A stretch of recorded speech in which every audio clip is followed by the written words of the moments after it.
All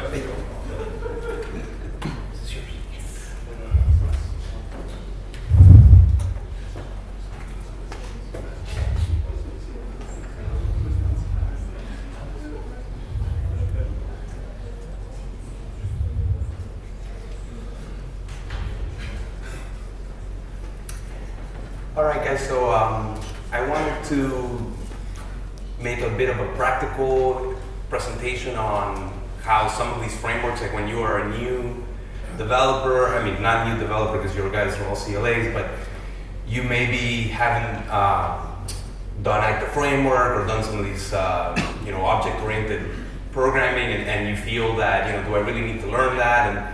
And so I've talked a little bit about UIs and in the past and how you can maybe do cool UIs. And I just want to walk you through, this is what an actual customer, most people don't show customer applications or what they work on, so I'm going to show it and hopefully, get some perspective. So I just want to give you a brief overview of this is the machine that this software is for, just so that you'll get some context when you see the UI. It's a machine that's used in the study of a treatment for diabetes, of transplanting islet cells. So basically the machine is really a fluid manager. It just needs to, it has an XY stage, it has pumps, it has an Ethernet Rio inside, and you're making protocols of what drugs do you want to put into these 12 chambers of cells. The reason they called me is because they were going from an 8-chamber machine to a 12-chamber machine, and they're like, oh, we just need to add 4 more chambers.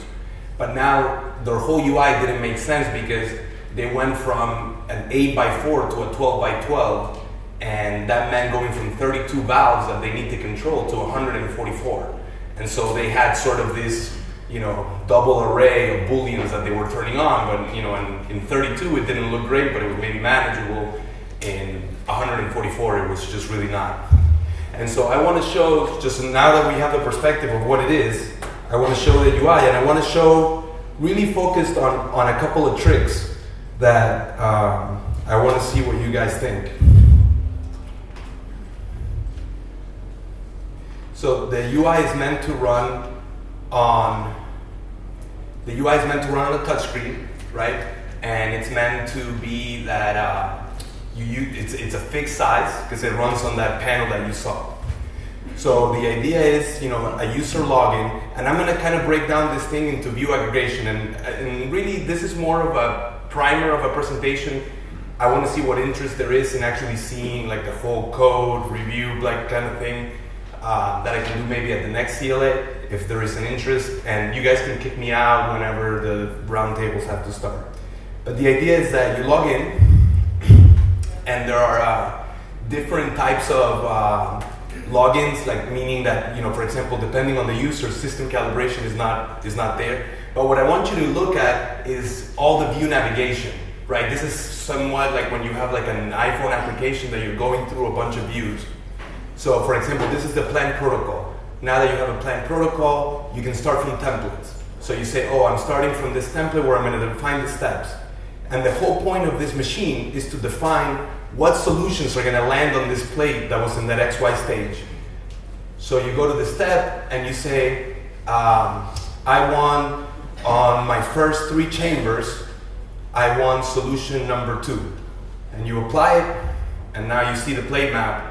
Oh, okay, this before used to be this table that they had with X's, and they were having to basically imagine or try to understand what the protocol was going to do. Now they have this graphical representation of what it's actually doing.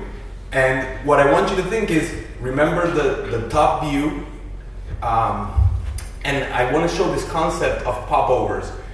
In LabVIEW, you're competing against people that are used to iPad applications, right? I mean, it's a touch screen, and they're like, why, I want a popover. I want, for example, this control dock to be there, right, as a popover. And you're used to it on an iPad application. Well, how do you do that in LabVIEW, right? For example, you go back and you say, yeah, I want to exit and I want to go home. So you can see that the menus are context, the toolbar at the top is context sensitive. Depending on the page, you're going to get different things. And so, for example, if you want to log out, you get a pop-up. You want to log out, change the user, delete the user. So this framework of a pop-up is something that is super simple. It's basically in my main application. This is all actor driven, and actually it's actor driven, and you just have a tab with a sub panel. And what I'm doing is really just moving that sub panel and messaging the main, hey, here's the VI reference of what I want you to show, and this is at the coordinates that I want you to show it. And that's it. And now, instead of having to recreate that view of these controls, this application before, this is the second version, the application before was done with a tab, and they were recreating the controls in every tab that they wanted the same controls. They were recreating the controls, and so they had, pump on with, it was, where they were showing only the caption because it was pump on 2, pump on 3, pump on 4, all synchronized through like local variables. I mean, really, and really at the end, it was because they wanted this view in all of these different places, So this is how you activate the machine. You can turn it on, you can see status, you go to the control dock. So when you start a protocol, like I said, you defined it, then you go to the play map, now you start. When you start, you have to prime, load the cells, execute. So imagine all that view navigation, right? And I don't see, like you have these frameworks, and I just don't see how people apply them to all their view navigations. And that's what I wanted to kind of discuss and just understand how other people are doing it. Because to me, I have, I think, like a particular way of doing it. I just don't know if, if it's the best or whatever. But I don't see sometimes the transfer between this active frameworks and these different protocols to how does that actually affect your UI and your navigation of your whole application. My actors, for the most part, are not necessarily the modules. We always talk as actors as, I have a power supply actor and I have this actor. It's like, no, actors should be your view aggregations. Like if you look at iOS programming, for example, and you look at their view when you are in a table view controller, there is like 7 different classes that are shown as an aggregate view, right? You have your table inside of this, navigation bar, in navigation controller. That navigation controller is hosted in a main. So you have to start thinking of your UI as an aggregate of views. It will really change your life once you have all these independent views. The customer says, oh, I don't really like it like that, or I have to add another step. It's like, it's fine.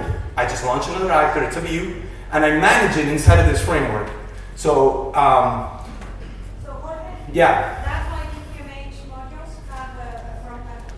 By default, you can show it or not, but that was the reasoning behind having QMH modules on the front end. So it makes it easier to load it to a sub panel. And then on the point about user experience, as your teams grow, and if you are providing code that's going to be used by non-technical people or not people that are entertaining, it is important to start working with graphic designers and people that actually know usability. I had a customer who actually hired graphic designers to work with us, and it was such a different approach to getting the application working. We're engineers, we don't do pretty. Are you saying that based on my application, or? Yeah. And so I do. I work with a graphic designer. The color palettes of the things that you choose, and this is a cheap thing. Like we think, a graphic designer will. And also it's important for you to understand the difference between a UX person and a graphic designer. Those are 2 completely different things. A graphic designer, you give them the screen exactly as the functionality that it has, and they pick nice colors, they put a little line here, and they give you 3 options that to you look exactly the same, and they're like, this is a big decision. And a UX person is actually, that's another whole skill, which is, I have all this complex information that I need to get. How do I group it in a way, and so you have to understand that function, and I think that's something that you can sell to customers too. Like, look, because customers tend to give you requirements of what the application needs to do, but then there's the requirements of how to implement that in a graphical way that makes sense, and that's a job that other people in other languages and stuff, they spend that might be 50% of the project, might be UX design.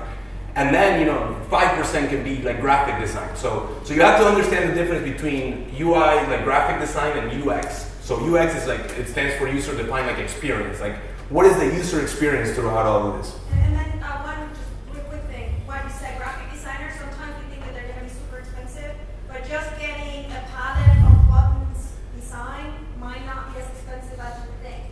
And it might be worth it just to get design for me all these actions for buttons and icons and then use that. Right, so for example, this color palette of, these are solutions. Like when you pick solutions in the step and you say, oh, I want, these 2 steps. So this is going to be solution 2, and then this is going to be solution 5, and you apply it. Like, those palettes were picked by a graphic designer, and then I think, for example, this was I did the UX part of this, but this part of showing how am I configuring 144 valves. So if you see here, like the bottom has 12 chambers, but I'm configuring 144 valves because I'm configuring of the 12 chambers which input goes into each of them. So that's, other people might have drawn 144 Boolean LED array and said, oh, I want that valve. And so I think it's very important for you to understand that. And then, for example, another thing that maybe you guys don't know is use 2D picture controls. It is kind of like the only way in LabVIEW that you can instantiate multiple controls, like like controls at runtime, in the sense that you can draw like a circle and it can become a button if you do the logic. So for example, and things like this, let me show this. Like I have this step, I can maybe and then like this pop up of okay, 5, enter. So I'm doing this for 5 steps. I'm doing this for 5 steps, and then I'm going to duplicate the step, and then here I'm going to select all of the chambers, and I'm going to apply, solution 10 now to all of these guys, and I have a plate map, right? So that's my plate map. And then I can do something like, okay, which one is defined? So this is step 1. So step 1, like if the user is like, oh, I want to know which step I'm editing. So now, like, you can gray out the bottom and say, okay, that's step 1. I want to walk to the next step. Oh, okay, that's defining step 2. So this is all just drawing on a control. Super simple. You'd be surprised how easy it is to draw like just a square.